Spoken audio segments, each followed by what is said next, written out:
को अगर त्रिभुज का प्रकार बताना है तो त्रिभुज को दो तरह से हम लोग बांट सकते हैं। एक तो उसकी भुजाओं के आधार पर बांट सकते हैं, एक तो उसके कोण के आधार पर बांट सकते हैं। अगर भुजा के आधार पर त्रिभुज को हम लोग बांटेंगे तो वो 3 प्रकार का होगा, और कोण के आधार पर बांटेंगे तब भी 3 प्रकार का ही होगा। भुजा के आधार पर हमारा समबाहु त्रिभुज होगा, समद्विबाहु त्रिभुज, विषमबाहु त्रिभुज। कोण के आधार पर न्यून कोण त्रिभुज, समकोण त्रिभुज और अधिक कोण त्रिभुज। ठीक है, चलिए अब इन सभी त्रिभुजों के बारे में हम लोग पढ़ लेते हैं। तो सबसे पहला आपके सामने आ गया त्रिभुज का पहला प्रकार। एक सेकेंड रुक जाइए, पॉज कर लीजिए एक सेकेंड के लिए।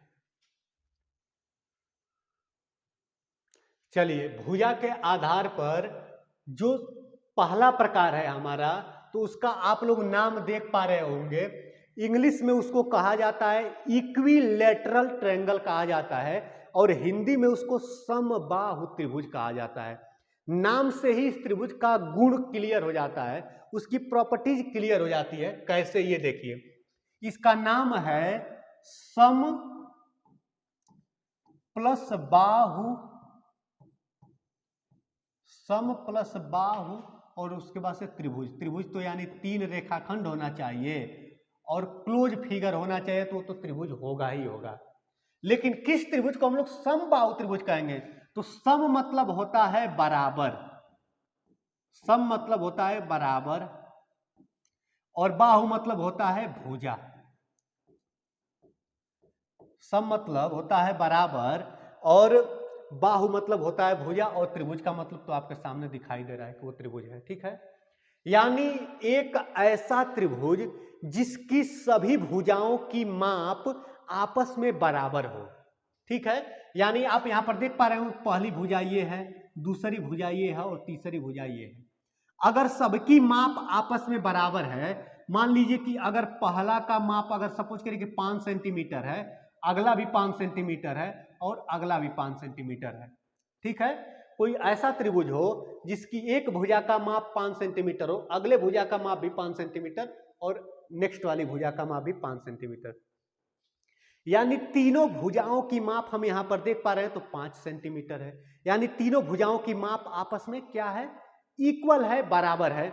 इसी को हम लोग इक्विलेटरल ट्रायंगल, नाम से ही क्लियर होता है, इक्वल यानी इक्विलेटरल ट्रायंगल, एक ऐसा ट्रायंगल जिसकी सभी साइड्स आपस में इक्वल हो यानी बराबर हो, यानी सभी भुजाएं आपस में बराबर हो, तो उसको हम लोग समबाहु त्रिभुज कहते हैं। ठीक है, यानी सपोज करिए कि अगर ये ए सेंटीमीटर का रहेगा, यानी ए यूनिट का रहेगा, ए मात्रक का रहेगा, तो ये भी ए हो जाएगा और ये भी ए हो जाएगा। ठीक है ना, यानी एक समबाहु त्रिभुज की तीनों भुजाएं आपस में क्या होती हैं? बराबर होती हैं।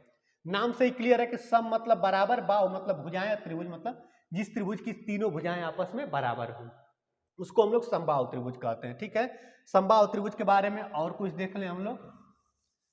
समबाहु त्रिभुज के बारे में और कुछ देख लें। इसकी परिभाषा को एक तरह से और भी कहा जा सकता है कि एक ऐसा त्रिभुज जिसके तीनों कोण आपस में बराबर हो, उसको भी हम लोग समबाहु त्रिभुज कहेंगे। एक ऐसा त्रिभुज जिसके तीनों कोण आपस में बराबर हो, ये पहला कोण हो गया, दूसरा कोण हो गया, ये तीसरा कोण हो गया, तीनों कोण आपस में बराबर हो, उसको हम लोग समबाहु त्रिभुज कहते हैं। और किसी भी त्रिभुज में आप लोग बचपन से सुनते आ रहे होंगे, बचपन के कहने का मतलब कि जब आप जूनियर में पढ़ते रहे होंगे तो ये सारा टॉपिक आप लोग अच्छे तरीके से पढ़े होंगे। समबाहु त्रिभुज यानी त्रिभुज में आप लोग जानते होंगे कि त्रिभुज के जो कोण होते हैं, तो जो त्रिभुज में 3 कोण पाए जाते हैं, तो पहला कोण प्लस दूसरा कोण प्लस तीसरा कोण, यानी इस दुनिया के किसी भी त्रिभुज के तीनों कोण को आप जोड़ देंगे तो हमेशा वो 180 अंश के बराबर होगा। किसी भी त्रिभुज के तीनों कोणों का योग सम कितना होता है? 180 अंश। इंग्लिश में योग को सम कहा जाता है। ठीक है ना, यानी किसी भी त्रिभुज में तीनों कोणों का योग 180 डिग्री होता है। आपको यहां पर मैं कह रहा हूं कि समबाहु त्रिभुज एक ऐसा फिगर होता है जिसकी सभी भुजाएं बराबर होती हैं। मतलब मान लीजिए कि ये ए है, तो सभी भुजाएं ए हो जाएंगी, ठीक है ना। और सभी कोण आपस में बराबर होते हैं, तो ये तीनों कोण आपस में बराबर हैं, तो आपको तीनों कोण का योग 180 अंश है, ठीक है ना।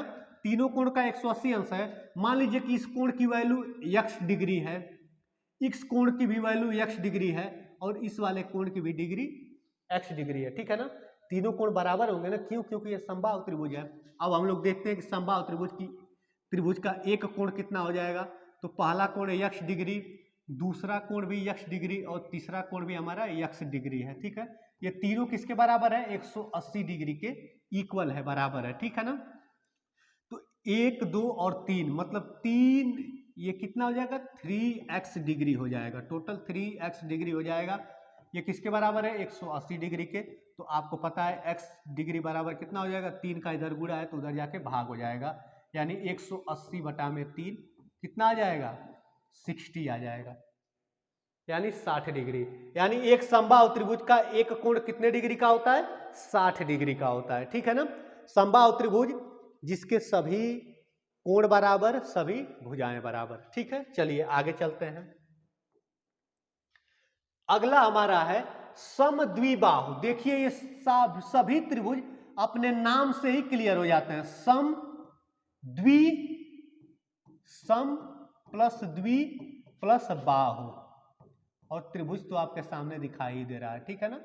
समद्विबाहु त्रिभुज का मतलब क्या होता है? सम मतलब आप सभी लोग को मैं अभी बताया हूं, सम का मतलब आप सभी लोग जानते हैं कि सम का अर्थ होता है बराबर, द्वि मतलब होता है दो, और बाहु मतलब होता है भुजाएं, ठीक है ना।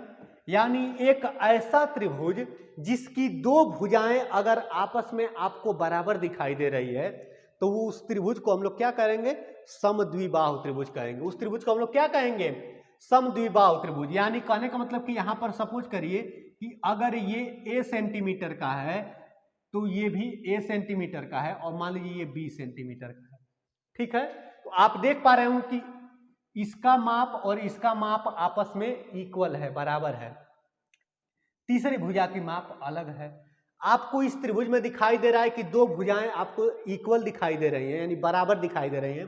तो इसको अगर किसी नाम से बुलाना होगा तो आप कहेंगे हिंदी में समद्विबाहु त्रिभुज, इंग्लिश में कहना होगा तो आइसोसेलेस ट्रायंगल कहेंगे। इंग्लिश में क्या कहेंगे? आइसोसेलेस ट्रायंगल कहा जाएगा, यानी समद्विबाहु त्रिभुज कहा जाएगा, ठीक है। समद्विबाहु त्रिभुज अगर कोण के आधार पर देखेंगे तो यह समझ लीजिए कि समबाहु त्रिभुज के सभी कोण आपस में बराबर थे।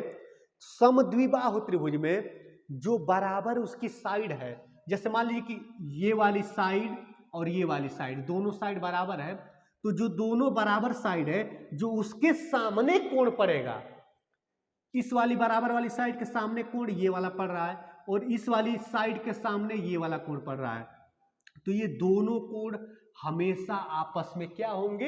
इक्वल होंगे, यानी बराबर होंगे, ठीक है। समद्विबाहु त्रिभुज के ये दोनों कोण आपस में बराबर होंगे, यानी बराबर भुजाओं के सामने के कोण हमेशा बराबर होते हैं। जो समबाहु त्रिभुज था तो तीनों भुजाएं बराबर थी, तो इसलिए तीनों भुजाएं बराबर है तो तीनों कोण सिंपली आपस में बराबर हो जाते हैं, ठीक है ना। यानी समद्विबाहु त्रिभुज का मतलब जिसकी तीनों भुजाएं क्या हो आपस में, जिसकी दोनों भुजाएं क्या हो आपस में बराबर हो। तीसरी भुजा की माप कुछ भी हो सकती है, ठीक है। चलिए आगे चलते हैं। इसका नाम ही है विषम बाहु, विषम परिस्थिति, ठीक है ना। विषम बाहु का मतलब बिल्कुल भी तीनों भुजाओं में से कोई भुजा आपस में बराबर न हो। अगर मान लीजिए कि ये A है तो ये B होगा और ये C होगा, विषम बाहु में ऐसी स्थिति होती है। यानी तीनों भुजाओं की माप आपस में बराबर नहीं होती, और तीनों कोण भी आपस में बराबर नहीं होते हैं। लेकिन तीनों कोण को अगर आपस में जोड़ दिया जाएगा तो 180 अंश के बराबर होगा। चाहे कोई भी त्रिभुज, अगर त्रिभुज है तो उसके तीनों कोणों को आप जोड़ेंगे, आपस में मिलाएंगे तो 180 अंश के बराबर होता है। चलिए अब हम लोग पढ़ेंगे जो कोण के आधार पर त्रिभुज का प्रकार है। तो सबसे पहला प्रकार हमारा है एक्यूट एंगल ट्रायंगल, जिसको न्यून कोण त्रिभुज कहते हैं, ठीक है। एक्यूट एंगल ट्रायंगल यानी न्यून कोण त्रिभुज हम लोग किसे कहेंगे? एक ऐसा त्रिभुज जिसके तीनों कोण की माप न्यून कोण हो यानी एक्यूट हो, यानी एक्यूट एंगल हो।